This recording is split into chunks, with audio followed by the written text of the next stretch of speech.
আজকে আপনাদের সামনে আমি একটি ভিন্নধর্মী সেমাই রান্না নিয়ে এসেছি। এটা অন্য রান্নার চেয়ে একটু ব্যতিক্রম। আপনারা ঘরে ট্রাই করতে পারেন, বাচ্চারা কিন্তু খুবই পছন্দ করবেন।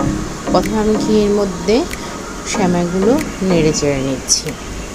দেখুন এভাবে নেড়ে চেড়ে নেবেন, তারপর দুধ দিয়ে দেবেন। দুধ দেওয়ার পরে দেখুন একটু হালকা পাতলা নেড়ে চেড়ে নিচ্ছি আমি। একদম মিশ্রণ হয়ে গেছে। এবার আমি আরেকটা পাত্র নেব, যেখানে আমি কাস্টার্ড পাউডার নিয়ে ভালো করে গুলিয়ে নেব।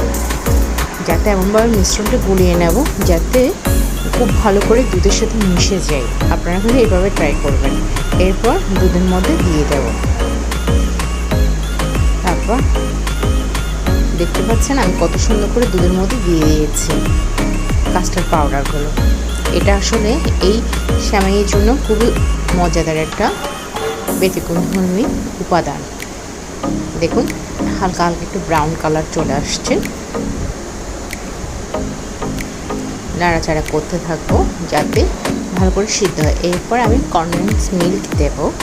এই মিল্কটা আসলে খুবই টেস্টি, সবাইকে এটা অতিথি আপ্যায়নের জন্য খুবই ভালো একটা খাবার। এভাবে দেখুন করে দেখুন। আমি কিন্তু এখানে সবচেয়ে বেশি উপকারী উপাদান হচ্ছে কনডেন্স মিল্ক আর হচ্ছে কাস্টার্ড পাউডার। এই দুটোটা সুন্দর করে মিশ্রণ হয়ে গেলে অসাধারণ একটা সেমাই রান্না হয়ে গেছে। এরপর উপরে আমি বাদাম ছিটিয়ে দিচ্ছি। আপনারাও কিন্তু পাশে এভাবে ট্রাই করে খেতে পারেন।